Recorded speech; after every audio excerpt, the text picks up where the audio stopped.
Okay, so Ford's presidency, we know, was he even the vice president? Truly elected vice president? No, he wasn't the vice president. He's going to be appointed, and we're going to see how he became president. Richard Nixon ran with his vice president, Spiro Agnew. Spiro Agnew is going to have some problems. That's going to force him to resign because he was accepting bribes.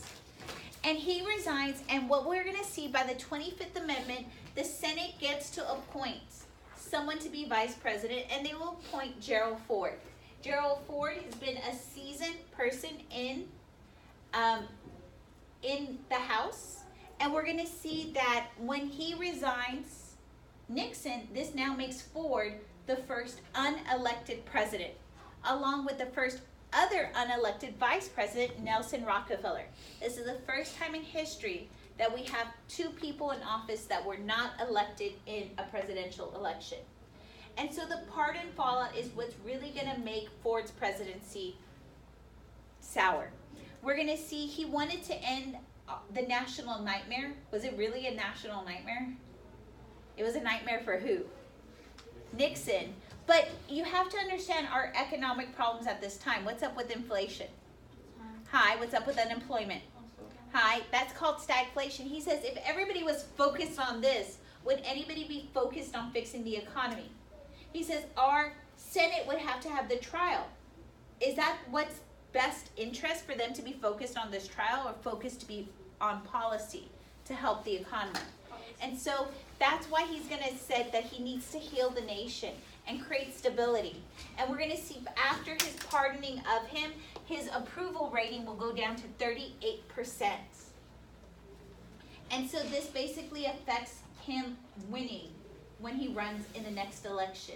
By 2000, he will receive a Presidential Courage Award for what he did. So his biggest problem is the economy. So he's going to come up with a plan called Whip Inflation Now. Remember stagflation and high unemployment? And he's going to ask businesses to voluntarily put wage and price controls. Do you think they're going to do that? No.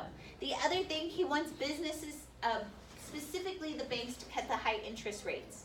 He's going to cut government spending, and he's going to hope that everybody remembers to do this by wearing these snazzy little buttons called Whip Inflation Now. Okay? He's also going to reduce the speed limit to 55 miles per hour. Does your car run more effective going slower or faster? Faster, right? And so this is actually going to not want to work. We're going to see he's reacting to the oil cuts. Our recession, I know this looks bad right here. That big jump, and then you look at 30 cents per oil to $1.20, you're like, I could do that. But it's 400%. So just think of oil today, it's about $2. If it would go up to $8, $9, would y'all like that? No. No, and that is the same okay, some of y'all are like, you can't take that, right? But that's what happened to oil at this time. Gasoline went up that much. And so this is why we're having those long lines. And a lot of it stemmed from the oil embargo. So unemployment is 9%. We usually like it around from 5 to 6%. This is the worst recession since the Great Depression. And so he realizes that we have to open up relationships with the Soviet Union. And this will lead to the Helsinki Accords. You'll probably have Helsinki on your test in the future. I always remember Helsinki starts with an H, so it means about human rights. Was the Soviet Union really adhering to human rights? No, and we're going to sign this agreement hoping that this will lead to their eventual respect to human rights. We know as an administration that Saigon will fall, and Ford will ask Congress to send over people to help the pro-American people in South Vietnam to get out. Okay, the only good thing that happens in Ford's administration is the bicentennial, America's 200th birthday. And that's the only thing that's good that happens. Hooray, America, birthday party. Okay, so in this election, Ford is going to run against this guy named Jimmy Carter. Jimmy Carter is a one-time politician from the state of Georgia.